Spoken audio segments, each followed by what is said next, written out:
Hi everybody, this is Boogess Reviews, and today I'm going to be doing a review on the Marvel Legends Wendigo Build-A-Figure. So, first up, let's take a look at the head sculpt. So, the head sculpt on this looks really good. Hasbro did a great job on it. The hair is sculpted really nicely, and they painted the white over top of that dark gray there. As you can see, the white does fade into the gray, and it looks really good. It's actually painted on to right here, and then it stops and they start using the printing tech right there to print it on.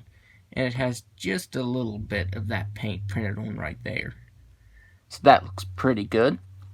I like how they gave that shadowing, that dark gray shadowing around his eyes. Now as you can see, the eyes on mine are pointed a little funny, but it doesn't look too bad. I do like how they use the black to outline the eyes. And as you can see, there is some slight paint variation right there. You get that bluish-white color for his eyebrows, and you get just a little bit of gray painted on in his forehead there. And I talked about this, when was it? During one of the figure reviews. I thought they didn't paint his teeth on that good, but if you look really close, you can see that it's printed on. It's supposed to look like blood. So that is intentional, the red there. I do feel like they should have gone with a different color other than his gums and tongue, though. They should have painted like a brighter red on, or printed brighter red on. But yeah, that looks pretty good.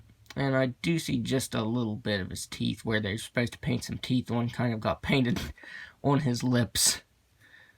But it's really not too noticeable unless I point it out, of course. Now for the body is mostly the same as Sasquatch. And they do use the same body mold. They just changed a few things on it, like the fur on his shoulders right here. Sasquatch does not have that. But they did a really good job sculpting that fur. And then they painted that white over top of it because it's that bluish white color. And he does have some pretty good shading on him. Although I wish the shading was more throughout instead of just certain places. Like as you can see on his shoulders right here, on his tail, and a little bit right here on the fur on his back here. You can see there's a little bit of blue, but it just kind of stops. I wish they would have done the blue shading more throughout the figure, instead of just certain places. But yeah, the body is the same, minus that fur, of course. And the hands and feet are different. And the fur right here on his waist that's attached there, it is different because he does have a peg on his butt there that the tail plugs into. So they did have to change that. They just changed a few things on it from the Sasquatch Build-A-Figure. I do wish that his hands would have been open. They're kind of just like this. They're kind of oddly positioned. I would have preferred them to be out like this, like he's ready to attack. Like more of a gripping hand instead of these just about closed hands.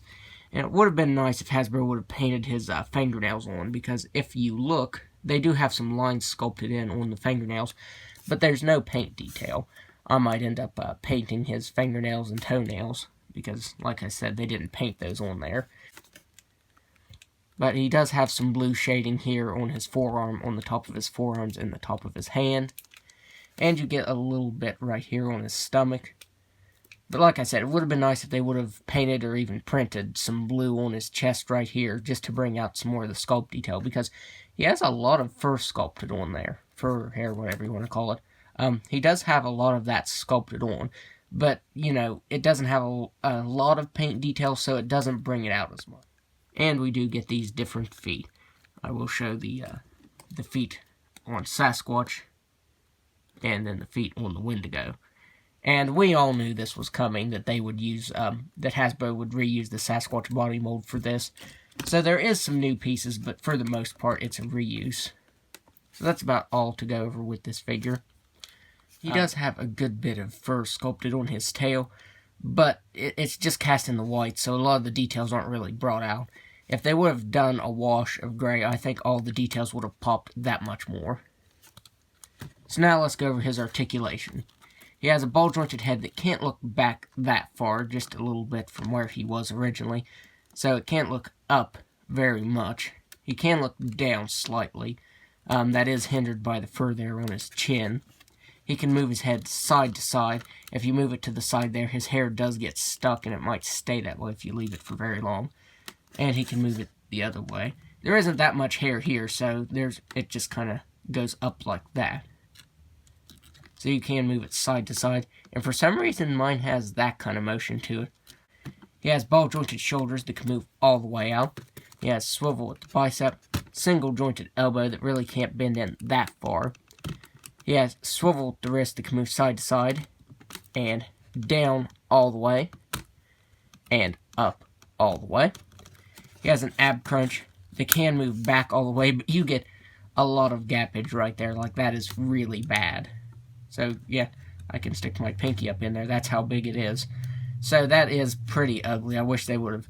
They could have just, like, sculpted a piece of fur there to hide that. Like, or glue some rubbery fur right there to hide that. But they didn't. He can crunch forward just slightly.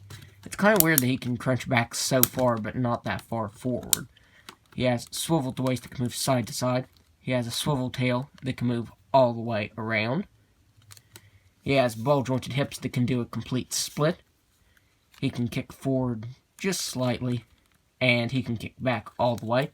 He has swivel at the thigh, double-jointed knee, swivel at the ankle that can move down slightly and up a little bit more, and an ankle rocker. So overall, I do think this Build-A-Figure is pretty good. I wish it would have had just a little more paint detail to it instead of just shading in certain areas. I wish they would have either done blue shading throughout the whole figure or done like a wash of gray to it. So now, let's do some size comparisons before I rank the weight. So first up, here he is next to Sasquatch. And he is just slightly taller than Sasquatch. So there he is next to Sasquatch. Here he is next to the first appearance Wolverine. And he looks humongous next to Wolverine. Here he is next to the 80th anniversary Hulk. And Hulk is taller than him. And for the final size comparison before I go into the wave ranking, here he is next to the original Wendigo. Now, this one does have a tail. I lost it before the video, but it didn't really hinder anything. So, there he is next to the last Wendigo we got from the Fin Fang Foom Build-A-Figure. This one is the classic look for the Wendigo, and this is a more modern take on the Wendigo. And I definitely like both. This one, the articulation sucks really bad, though. Like, he has these old ball-jointed hips where you have to swivel them forward to get him kicking. Instead of just moving up and down, you have to swivel this and then move it out like that to get him kicking forward. So the articulation on this one is pretty bad, although it is a good figure. And, of course, I'm not going to be able to get him back into the right pose there. But, anyways, there he is next to the classic Wendigo. So, for the wave ranking, I'm going to start off with my least favorite from the wave. My least favorite figure from the wave is Guardian. I'm putting him in 6th place here because he didn't come with any alternate hands, an alternate head, or even some effects pieces. He could have been a really good figure, but Hasbro chose not to include anything with him. In 5th place, I'm giving it to X-Force Wolverine. I do like this figure, but mine had a ton of QC issues. And that's really why he's so low. If he wouldn't have had all the issues that he had, then he would probably be higher. In 4th place, I'm giving it to Cannonball. He's not totally a bad figure, I just wish he would have came with some legs, you know? Or maybe just like an alternate head sculpt with the goggles down. That would have been really cool. Again, it's kind of one of those things. Hasbro could have included some accessories with him. Not even just the legs. They could have just included some, maybe a different head or some different hands or something like that. But they didn't. They just packaged him as is. In 3rd place is Boom Boom. Like I said, I didn't know if I would be a fan of this figure when I got it. But she comes with a pretty good amount of accessories, and it's just a really fun figure. I really like her. So now for the top 2 figures. In 2nd place, I'm giving it to Sinister. And this figure is just amazing. He doesn't come with any accessories, but he really doesn't have to, because he's just a really good figure. The last Sinister we got was from the Sentinel way back in 2004. And At first place is Nightcrawler. He's another figure that was made back in 2004 in the Galactus wave. I've waited forever for a new Nightcrawler figure, and he comes with plenty of accessories. He's got great articulation and everything. So he is my favorite figure from this wave. So, overall, I'd highly recommend getting the Wendigo Build-A-Figure. All the figures in this wave are pretty good. I still like Guardian, even though he really doesn't come with anything. But other than that, this was a pretty solid lineup. I think the wave was really good. And the Build-A-Figure is also good. It could have used just a little bit more paint detail, but, you know, that's nothing major. That's something I can do myself. So, that's my review. If you like this review, be sure to hit the like button and subscribe to my channel. Thanks for watching.